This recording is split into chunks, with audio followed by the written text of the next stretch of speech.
face a choice. Oppressive regimes cannot endure forever. It is hard to tell where the protests are heading, but as their scope has gotten wider, so too has the intensity of the crackdown, which has seen arrests, tear gas, water cannons, and now shots fired and at least 2 protesters killed. One thing that is clear, no matter how these protests do develop, is that this president will not sit by silently on the sidelines. And this just in from Iran state TV, the government has at least temporarily shut down Instagram and the internet messaging app Telegram. Dana, back to you. All right, Steve Harrigan in West Palm Beach. Steve, thanks for that. It's time to introduce our Sunday panel. Bruce Mehlman, former Assistant Secretary of Commerce for Technology Policy under President George W. Bush. Former DNC Communications Director Mo Alithi. Marie Harf, former State Department spokesperson under President Obama. And Michael Needham, head of Heritage Action for America. Right before the show, President Trump tweeted again about Iran. Take a look at this. He says, let's see if we can pull it up here. Yes, big protests in Iran. The people are finally getting wise as to how their money and their wealth is being stolen and squandered on terrorism. Looks like they will not take it any longer. The USA is watching very closely for human rights violations. Michael, let me start with you. What do the protests tell us about what's happening inside Iran? And does the fact that there are these protests, for perhaps as unorganized as they are, but they are growing, put aside the theory that President Trump had united Iranians behind the regime because he had been tough about Iran and threatened to decertify the Iran nuclear deal? It certainly does. And as you mentioned a month ago, the New York Times had done a big story headline saying that President Trump was unifying the Iranian people behind their regime. That's clearly not what's going on. These were protests that started over some economic issues, the price of poultry and eggs, but clearly it's about much more than that. It's about terrorism. They're saying death to Hezbollah, exactly the types of things you need to see going on in Iran for a change in the behavior, if not the actual regime. All that said, you have an extraordinarily powerful regime. It's a regime that's powerful with money that was given to it in the Iran deal that President Obama struck. It has arms. It has proxy militias all through the region that it is set up. And so the protesters certainly are up against a very powerful regime. That's where the United States can come in, help provide them with access to the types of secure communications they need to go forward. Ambassador Haley could do something symbolically at the UN to show. And really, we need to put pressure on our European partners to step up. It's pretty embarrassing right now that all of these kind of post-nationalist human rights defenders in Europe are completely silent when you actually have people standing up for themselves, standing up for their economic rights, standing up for their human rights. And Europe and Canada, frankly, have been completely silent. And we've seen a lot of video of women who are being very brave, in particular, because of the crackdowns that they have to go through. Bruce, how important is it for the United States to consider helping on this issue of being able to communicate? You heard Steve Harrigan say that the Iranians have shut down the ability to communicate versus via Instagram, Twitter, other social media. And it's also how Western media finds sources and gets information. You know, I guess I have 2 thoughts on that. First, we've got to be careful. We too often in these kind of conversations make the rest of the world's politics all about us. Is this about them supporting Trump or hating Trump or supporting Obama or not? And the reality is this reflects a population's unhappiness with a repressive regime that's not delivering positive economic results. And in some ways, is rather than the global terrorism story, this better fits into the global populism story. And the concerns with establishments that aren't delivering the type of growth for the nation and the type of freedoms for the nation that people want. That also explains Brexit. It's a lot to do with the election in 2016 here. With respect to shutting down technology, people often forget the internet and all of these social media applications are neither good nor evil. They are forces that can be used for great good and encouraging population or in problematic ways to crack down on people. You know, the United States certainly wants to see the success of the people Michael described. At the same time, if the policy of the United States becomes we're going to weigh in on the domestic politics of other nations around the world, getting involved through technological means, boy, that sounds a lot like something a former FBI director is spending time looking at. Well, I worked on the Broadcasting Board of Governors for a while, and the attempt was to try to get people the access that they need.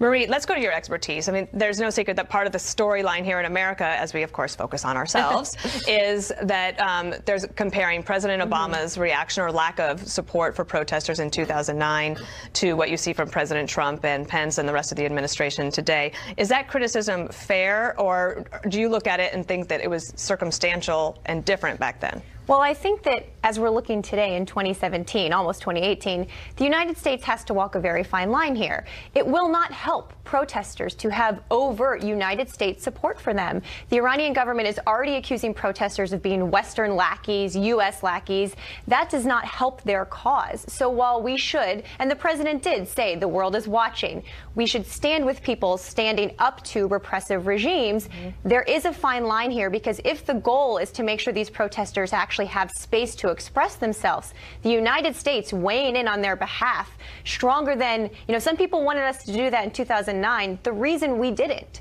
was because it was our judgment, and we were hearing from Iranians protesting on the streets that your support will not help us. And so that's the line the Trump administration has to walk here, and I hope they continue to look at it from that perspective. Mo, this is all happening while there's another geopolitical imminent problem, and that is of North Korea. And it is a regime that is racing towards becoming a nuclear power with capability to wipe out any city in the United States, as they say. Is this a race against time if China and Russia are not going to fully cooperate? I think so. I think so. There's no question that China is really the key here, that they will, that they have more leverage on North Korea than almost anyone else. Russia needs to play an important role here, and if they don't step up, then I think North Korea is headed on a trajectory that's going to be very hard to slow down. A lot this past year, we've seen a lot of back and forth with this administration and the best way to deal with it. I think now looking back on the first year of the Trump administration, I don't think the tone that the president has set was as successful as he thinks it is. I don't think it has slowed them down at all. So I think our diplomatic efforts need to be focused more on China and on Russia, getting them to step into the very important roles that they need to play. Because otherwise, we are headed on a very dangerous trajectory. Michael, President Obama's handling of national security issues played in large part in the midterms of 2014. Do you see that as a big part of going into the 2018 mid-year for President Trump? Well, I think, look, there's a lot of issues that could be at play in 2014. I'm not sure that national security will be number one or number two on it, but people should look at this and say we finally have a president of the United States with a coherent national security strategy, where he's taken all of the different things he's talked about America first and put it into the context of a coherent national security strategy. We finally have an Iran strategy that's about more than just cutting a deal with Iran on the nuclear issue, but is dealing with the fact that they are striving to be a regional hegemonic power.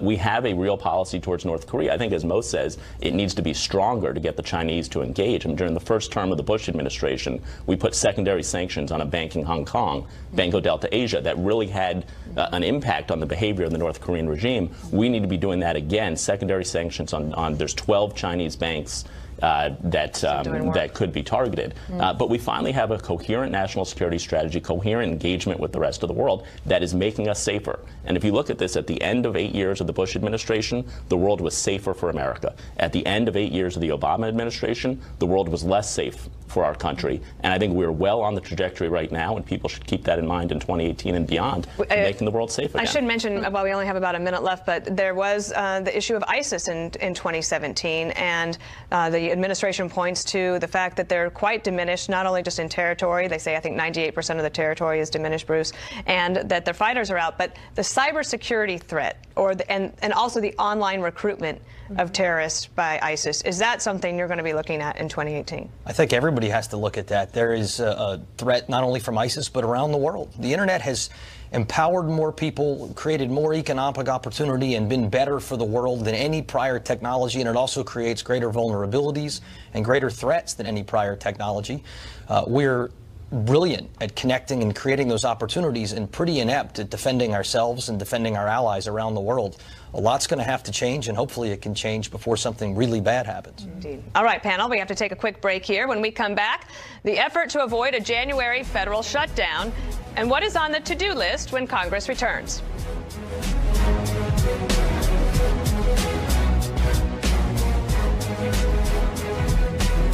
I tried hard to quit smoking. To 40% now. Go to Readers.com and enter this coupon code at checkout. That's Readers.com. We're going to pick up where we left off and get back at reforming healthcare. We're going to get back at reforming these entitlements, and we're going to take on welfare reform, which is another big entitlement program where we're basically paying people, able-bodied people, not to work. I think the Democrats are not going to be interested in entitlement reform, so I would not expect to see that on the agenda. House Speaker Paul Ryan and Senate Majority Leader Mitch McConnell somewhat at odds over what to tackle next as part of the Republican Party's agenda in 2018. And we're back now with the panel. Michael, let me start with you. After a rocky several months on the legislative front, the Republicans pull it together and they're able to leave with several accomplishments. They point to economic growth and the regulatory rollback, judicial appointments, the fight against ISIS, and now the tax bill. So I'm wondering if at this point, as you look back on the year, is the Republican Civil War sort of coming to an end as they figure out a way to work together? Well, we need to work together. We need to get things done. There still are differences of position within the Republican Party. I mean, I think part of the reason that Donald Trump got elected was he recognized that the Chamber of Commerce agenda that the Republican establishment in Washington likes to fight for isn't actually what people across the country who are anxious need. We need growth, which is why I think the tax bill is so important. I think when you look at, as Speaker Ryan talked about, the welfare system, which not only keeps able-bodied people out of the workforce, which again hurts growth, but is a complete attack on the human flourishing of people being able to go in and find self-worth and dignity. Those are the types of policies that we need. That's different than what the Republican Party, which loves to come to town and work about and worry about insurance programs for companies or the Export-Import Bank or the typical agenda of the Chamber of Commerce. So I don't think the Republican Civil War is over. We need to come together and around an agenda that actually gives dignity and achievement to people all across the country who feel like Washington doesn't care about them. But Mo, a lot of Republicans, I think, are thinking at this point, they're like, well, even if they felt like the populism strain of the Trump campaign wasn't something they could go for, that actually the agenda that they could largely agree on, especially when it comes to tax cuts, wasn't necessarily what they thought would happen at the end of this year. And I wonder, are Democrats starting to get a little concerned that rage against President Trump will not be enough to carry them into successes in 2018 or even in 2020 if they don't have a coherent message and accomplishments of their own? Yeah, there's two parts to a successful campaign message, right? One is, when you're the party out of power, making the aggressive case against the party that is in power, but you got to offer an alternative as well. And so Democrats do need to offer some sort of an agenda. Now, I will say this about 2017 and the Republicans in Congress. This is a Fox News alert, and right now we're going to dip into this press conference out of Colorado involving that shooting this morning. Let's listen. Units that are helping us. So there'll be a lot of folks here eating that, so I thank you for doing that, and I thank you for your prayers. I ask you for that again. It's not a simple thing. It is a very meaningful thing to pray for Zach's family. They're still coming into town, and his wife and his two little people. So I'll answer a few questions, a lot of stuff that we're not going to share at this point, and I apologize right up front. So I'll do a few questions if you have some. Sheriff, can you give us just a sense of the timeline, how long this unfolded, and how you finally brought it to a conclusion of the suspect being shot? We responded to the residents at 5:14 this morning on a verbal disturbance, and it was almost immediately after that, upon arrival of the officers, the shooting took place. The officers were injured and were extricating themselves away from the apartment complex, and then other officers came in and we maintained and secured it. The suspect continued to shoot at officers for some time until he was engaged by officers and was killed. Was that a SWAT team, or was that a... It was members of a joint task force unit.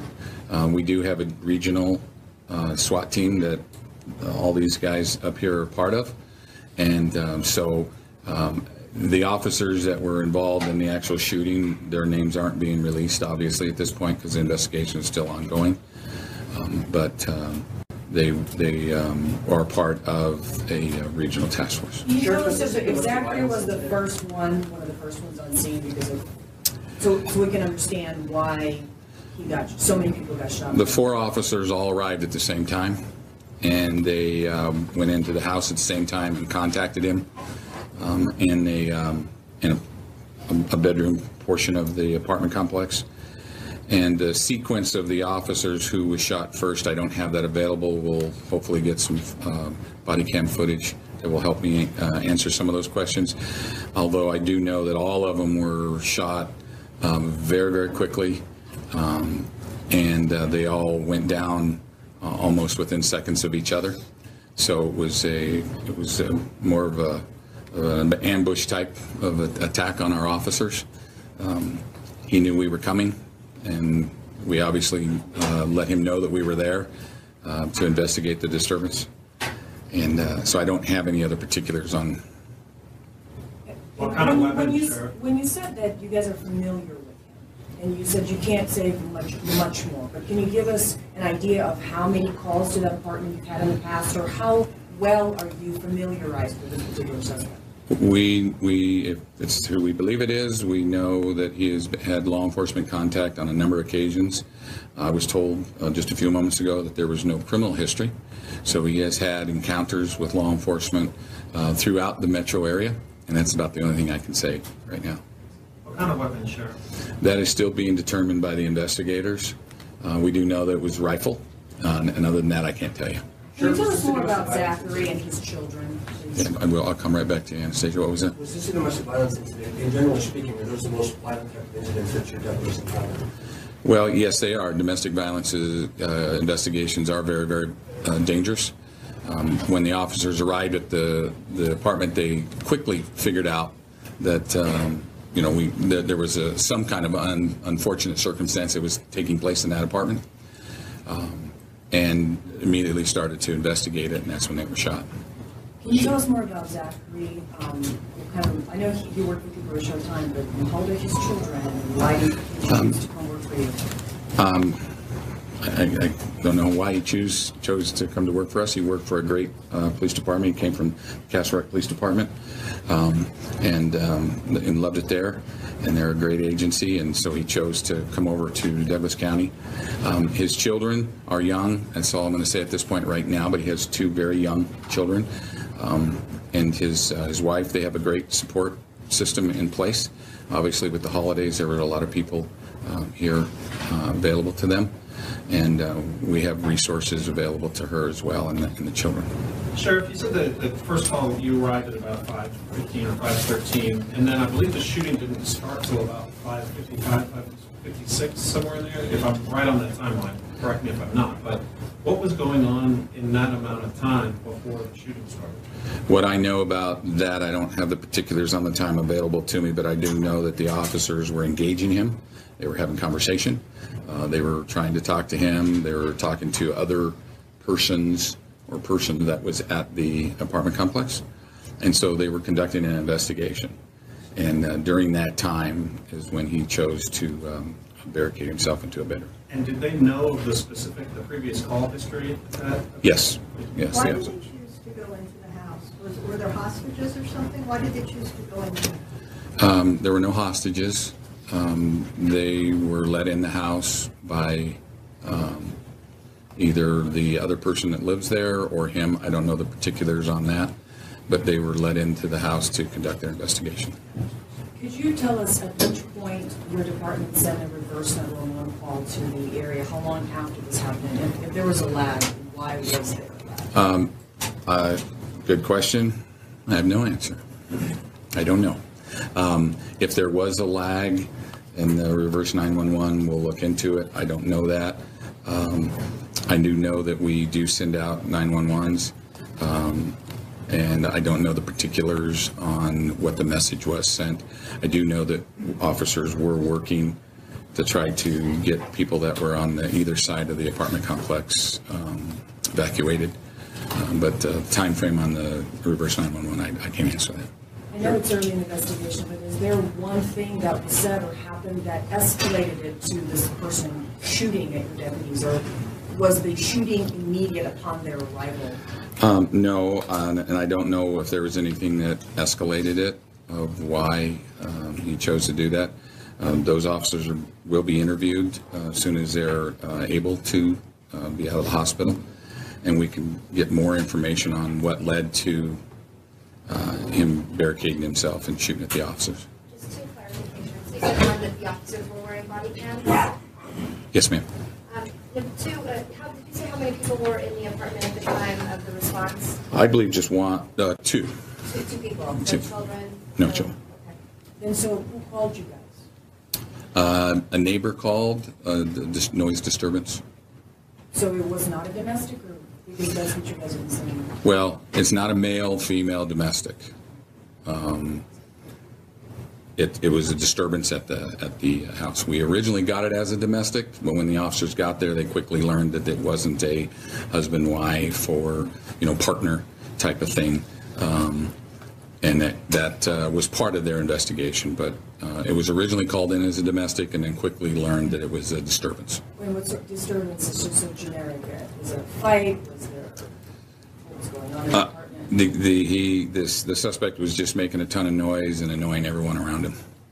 Sheriff, I understand one of your deputies in this incident was separated from the others and was actually in the apartment with the suspect, which must be an agonizing thing. But can you tell us how long that deputy was before he was rescued? I don't have the exact time frame, but yes, he was. When he was shot and went down, the other officers went down right around him, and they tried to pull him out, but they were unable to due to their injuries. And so they were able to crawl to safety. He was not conscious, and so they weren't able to talk to him or to get him out. And the suspect continued shooting at the officers over Zach. The time frame, how long it was before we went in there and got Zach, and eventually was engaged with the suspect and shot and killed him. I can get to that time frame. I don't have it available to me. Sir, can you clarify the two civilians? Was one in the apartment with the suspect and one as a neighbor? You mentioned there were just two inside the apartment when you just showed up. No, there was two separate people, not the person involved in the disturbance. Sheriff, two men inside the apartment? Yes, ma'am. And so the civilians who were injured, were they in other apartments? Were they bystanders? How did that? I believe they were in other apartments, but I need to clarify that to lock that in for you. Sheriff, were your deputies aware that there might be plenty of apartment when they responded to the call, or were they we respond to every call anticipating that everyone has a gun. This is Colorado. Everybody has a gun.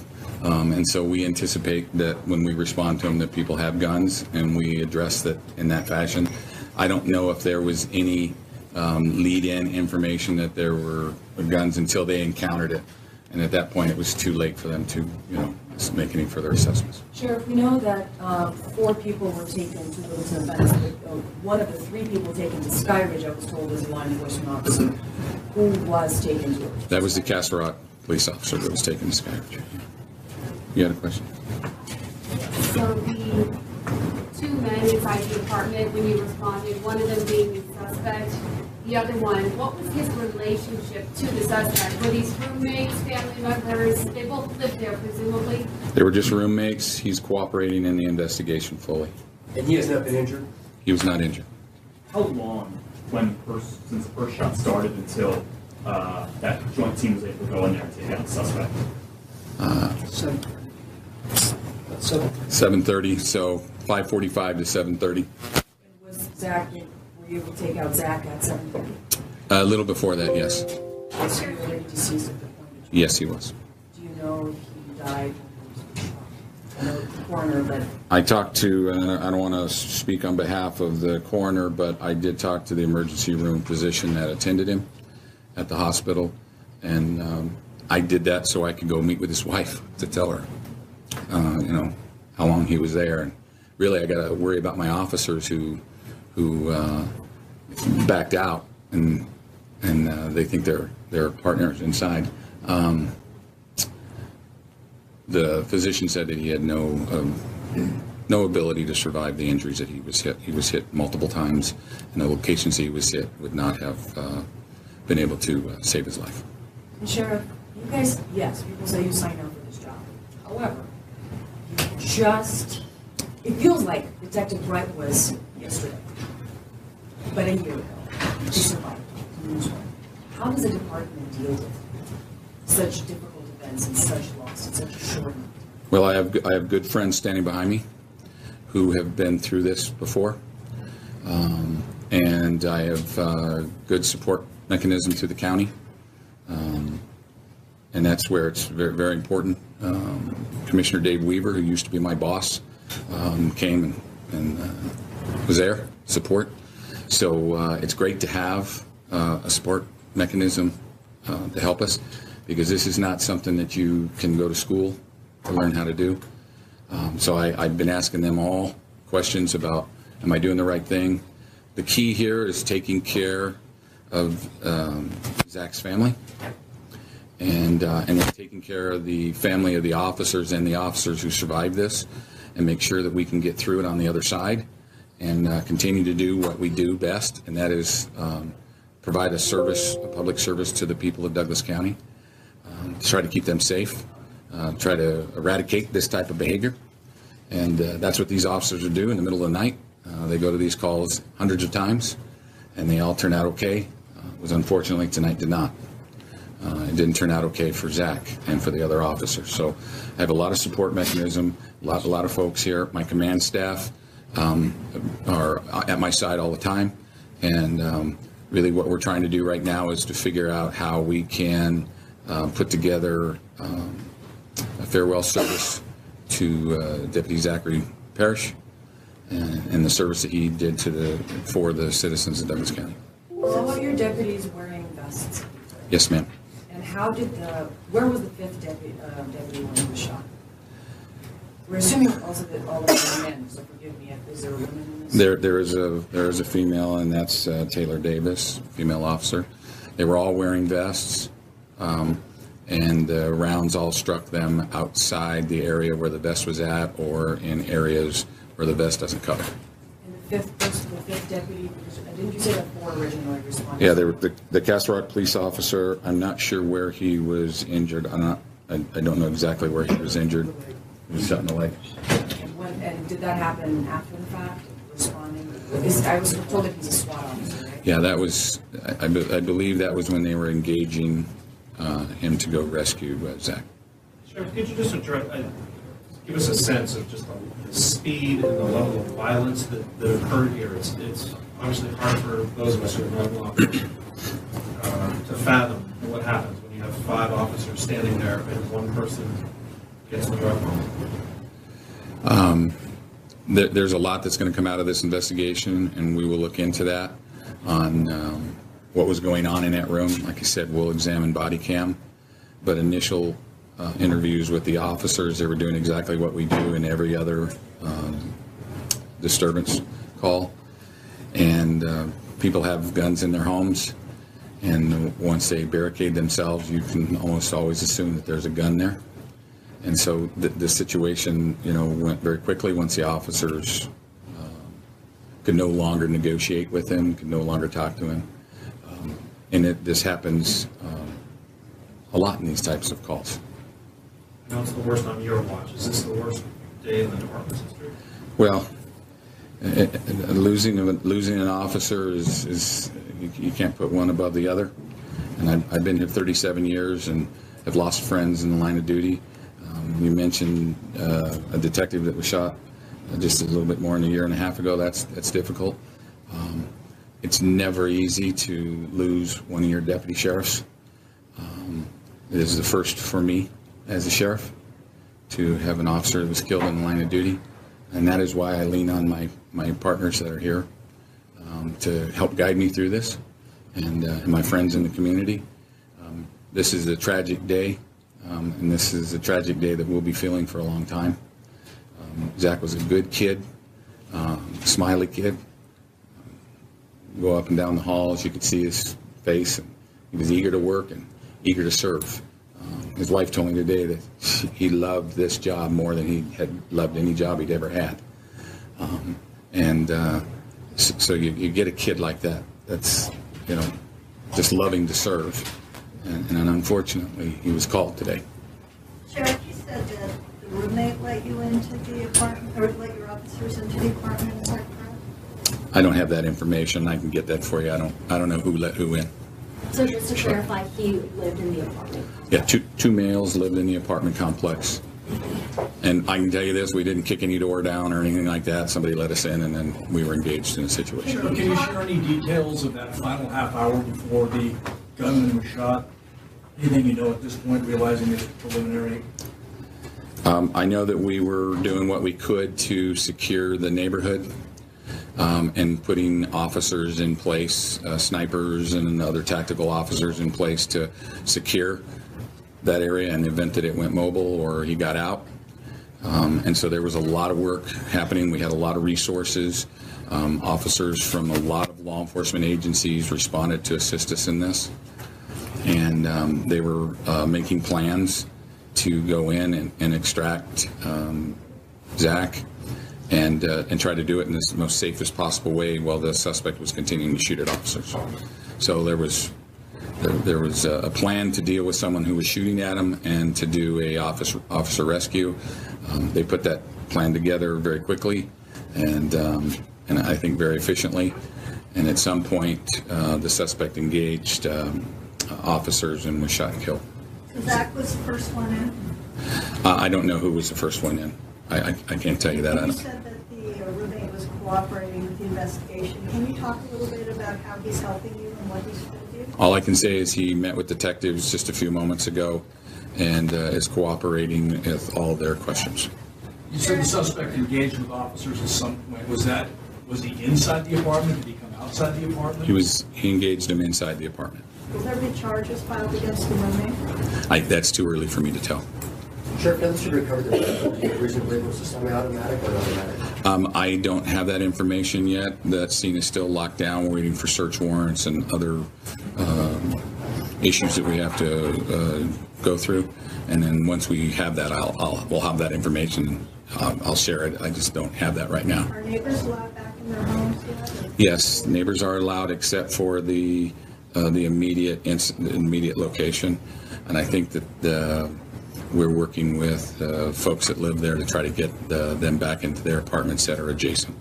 Again, trying to understand those last few minutes. You said it was inside the apartment. Apartments generally are not very large, Sheriff. So did your deputies enter the apartment and then the shootout started?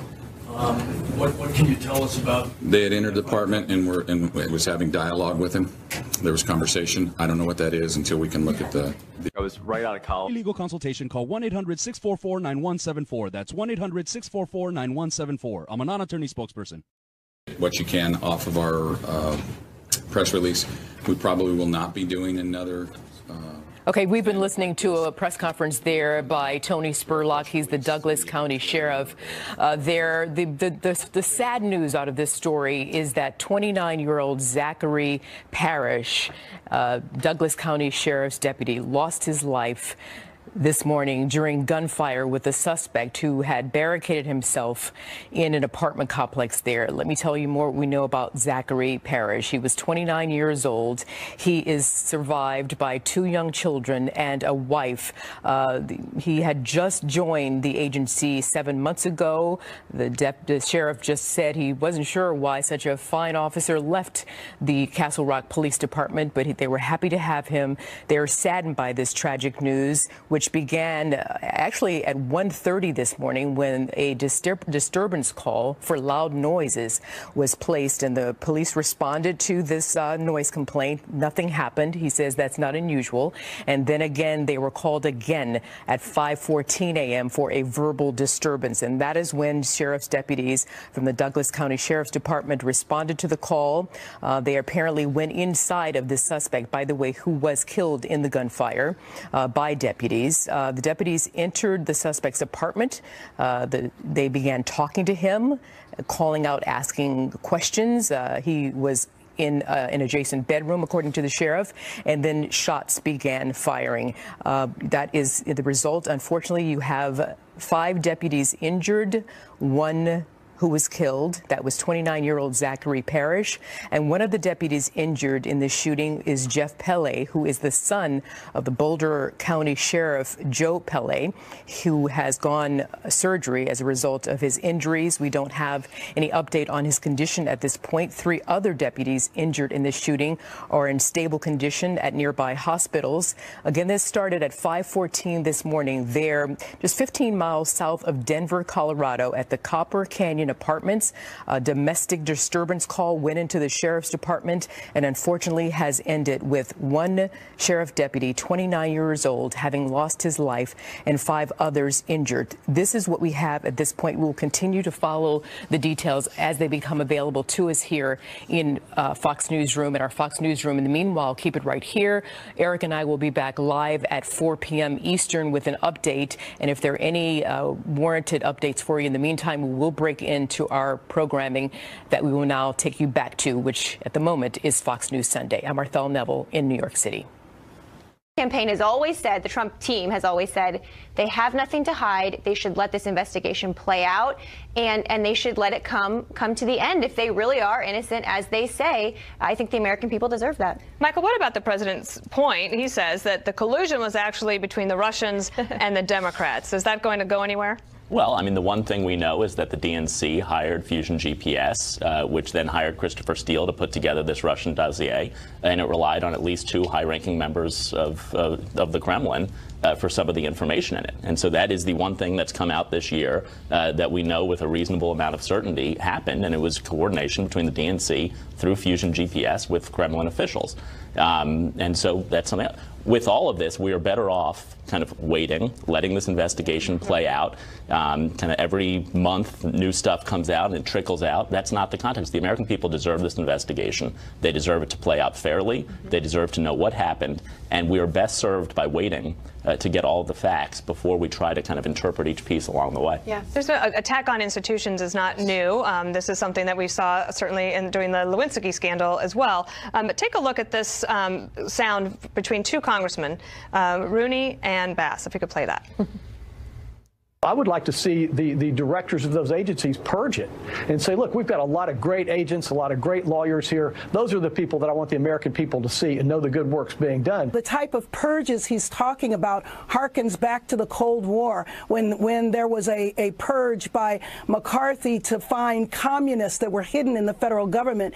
So, Bruce, what I'm wondering about is that no matter what Mueller decides, have the people already made up their minds that the system is corrupt, and they're either going to think that Trump did something bad or that he never did anything bad? And is that just the way it's going because it's becoming so politicized?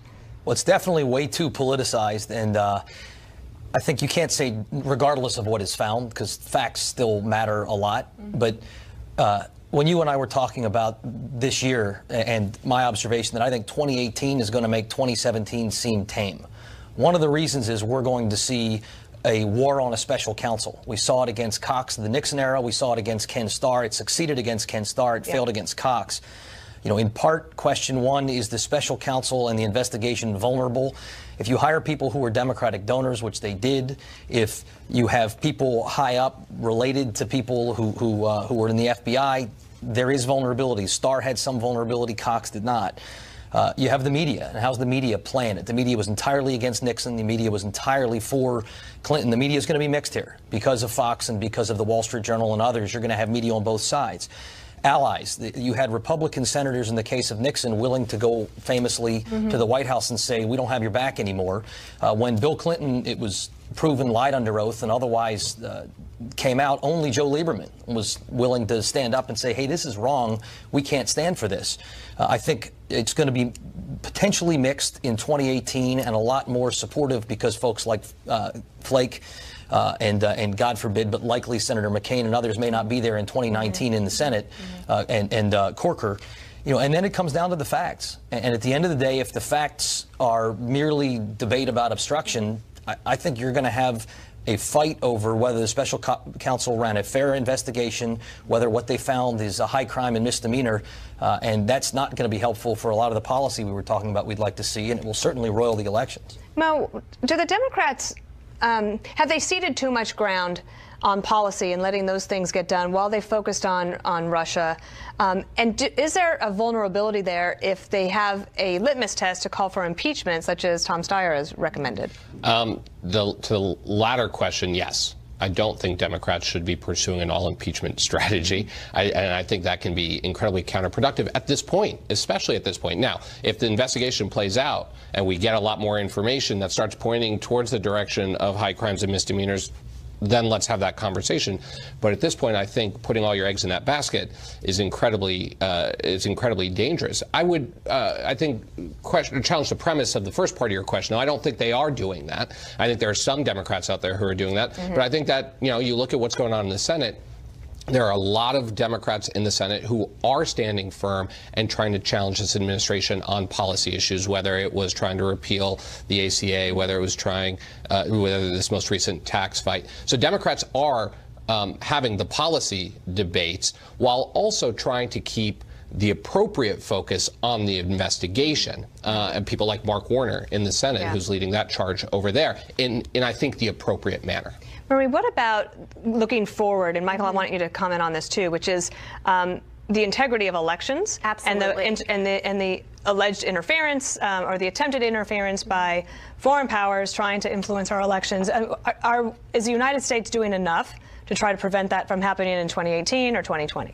I don't think we are, and part of that is because for President Trump, I think it's hard for him to separate out the idea that foreign powers are trying to meddle in our systems from the collusion investigation. There was a story this week that state election boards are going to have to wait up to 9 months, almost to the election, to have DHS scan their systems with their most exhaustive security screening. I don't think the administration is taking seriously preventing it from happening in the future because it gets clouded with this issue of collusion that they see as unfair. We should absolutely be doing more, and I think that 2018 and 2020, they need to focus on that. Michael, I'll give you the last word. Yeah, we absolutely, look, our elections are part of our critical infrastructure. They should be defended. We should also keep it in context. The Russians spent $54 on Facebook ads in Wisconsin. That's neglecting Wisconsin even worse than Hillary Clinton.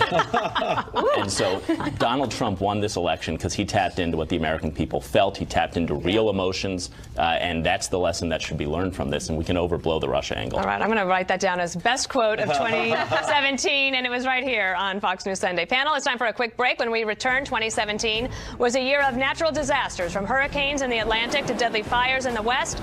We'll check in on those recovery efforts with the panel next.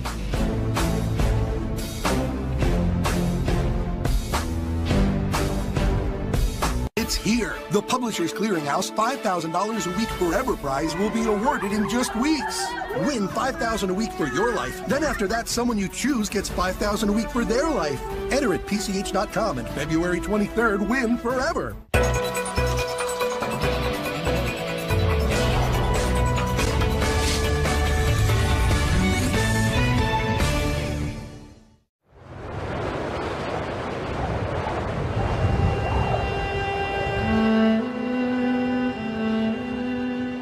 Any time of year is a bad time if you're an animal who's being abused or neglected.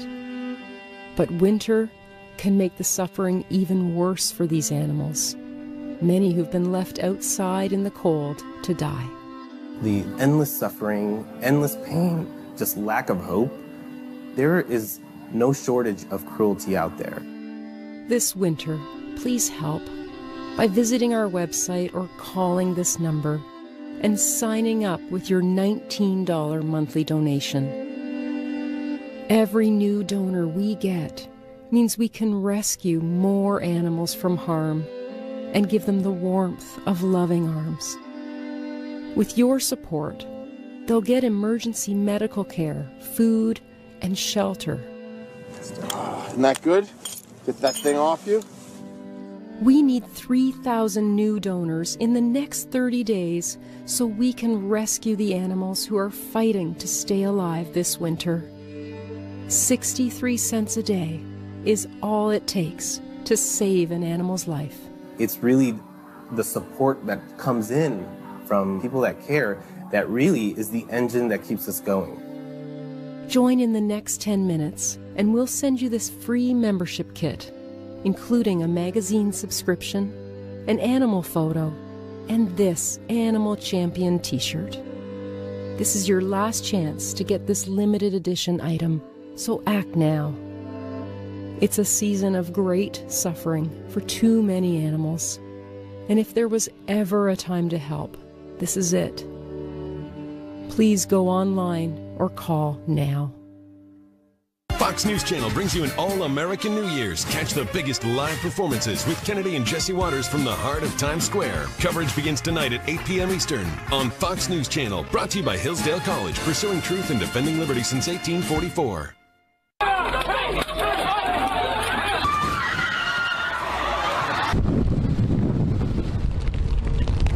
FEMA's going to come over here with the efforts to rebuild. We can be the generation that ends the opioid epidemic. That's a look back at some of the big stories of 2017 that will have an impact in the new year. And we're back now with some bonus time with the panel. Mo, let me start with you, and I want to ask you about the president and Charlottesville, because that seemed to be this